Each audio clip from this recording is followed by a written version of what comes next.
A ideia de inferno ou de um submundo é algo que fascina e, claro, assusta muita gente há séculos, né? Mas as origens desse conceito são bem mais complexas e, olha, até surpreendentes do que a maioria das pessoas imagina. Vamos mergulhar nessa história para entender de onde vêm essas imagens tão fortes.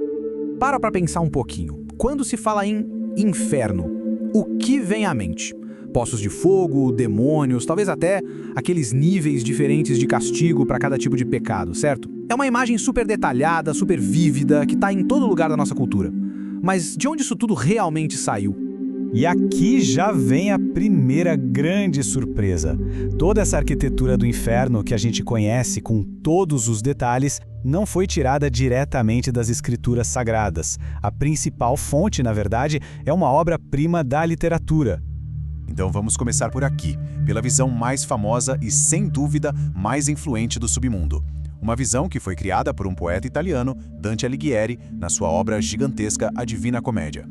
O que é genial no Inferno de Dante é a lógica poética da coisa. Ele não só imaginou um lugar de sofrimento qualquer, não. Ele criou punições muito específicas e cheias de simbolismo para cada pecado. Os irados, por exemplo, se afogam na própria raiva num rio de sangue. Os corruptos ficam mergulhados no piche, que representa a sujeira dos atos deles. E o mais interessante, lá no fundo de tudo, no frio, não no fogo, estão os traidores, congelados como os seus corações, com o Lúcifer bem no centro. É uma criação literária de um poder absurdo.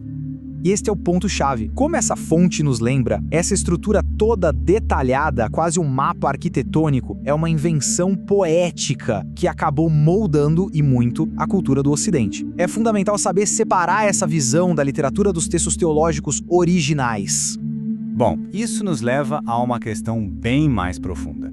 Se a versão de Dante é uma construção artística, qual é a base, a justificativa filosófica e teológica para a própria ideia de uma punição que dura para sempre? Para responder isso, a gente precisa voltar lá no século XIII e dar uma olhada no pensamento de um dos maiores filósofos da Idade Média, Santo Tomás de Aquino. Ele que formulou um argumento lógico bem poderoso para a necessidade da existência do inferno. A base de todo o raciocínio de Aquino é o conceito de justiça divina. Para ele, a justiça de Deus não é como a nossa, cheia de falhas. É a retidão absoluta, perfeita. E uma justiça que é absoluta não pode simplesmente ignorar o mal, deixar passar, porque se fizesse isso, ela mesma seria imperfeita.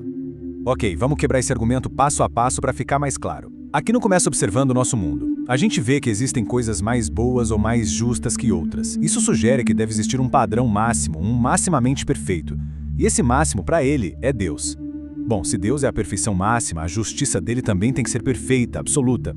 E aí vem o pulo do gato. Um pecado grave é uma ofensa contra esse ser infinito. Para a balança da justiça ficar equilibrada, a pena tem que ser proporcional. E qual é a única pena proporcional a uma ofensa infinita? Uma pena eterna. É uma lógica bem amarrada.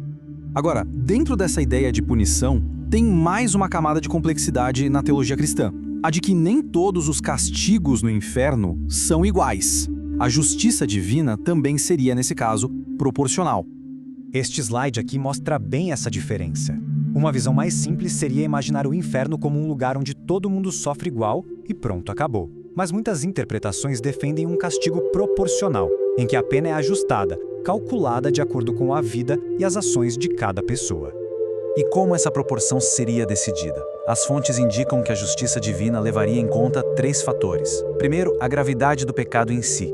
Depois, a influência pecaminosa, quer dizer, o estrago que a pessoa causou ao levar outras para o mesmo caminho. E por último, algo bem profundo, a rejeição da verdade.